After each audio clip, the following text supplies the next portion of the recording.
সাধারণ মানুষদেরকে সচেতন করার জন্য এবং মানুষদের মাঝে এই তথ্যগুলো ছড়িয়ে দেওয়ার জন্য সারা দেশে বিভিন্ন পর্যায়ে মতবিনিময় সভার আয়োজন করা হচ্ছে। তারই অংশ হিসেবে জেলা প্রশাসন চাঁপাইনবাবগঞ্জ কর্তৃক আয়োজিত আজকের এই সভায়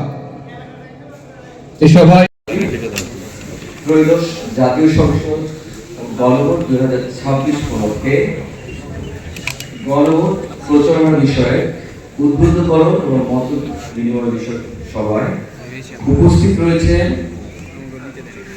সরকারের সম্মানিত উপদেষ্টা শ্রদ্ধেয় অধ্যাপক ডাক্তার বিধান রঞ্জন রায় সরকার উপদেষ্টা প্রাথমিক ও গণশিক্ষা। এই অনুষ্ঠানে আরো উপস্থিত রয়েছেন এবং আমরা আশা করব আমাদের আগামী নির্বাচনটাও একটা ভালো নির্বাচন হিসেবে পরিচিতি পাবে।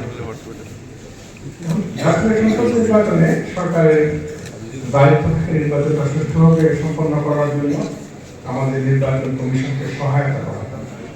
কিন্তু এবার যেহেতু ওই জাতীয় সংসদ নির্বাচনের পাশাপাশি অন্য একটি নির্বাচন হচ্ছে, গণভোটের প্রচারণা সম্পর্কে বক্তব্য উপস্থাপনের জন্য গোবিন্দপুর উপজেলার সম্মানিত প্রাথমিক শিক্ষা অফিসার মঞ্চের উপবিষ্ট আজকের অনুষ্ঠানের সম্মানিত প্রধান অতিথি অধ্যাপক ডাক্তার বিধানচন্দ্র রায় সরকার মাননীয় উপদেষ্টা প্রাথমিক ও গণশিক্ষা মন্ত্রণালয় মহোদয়।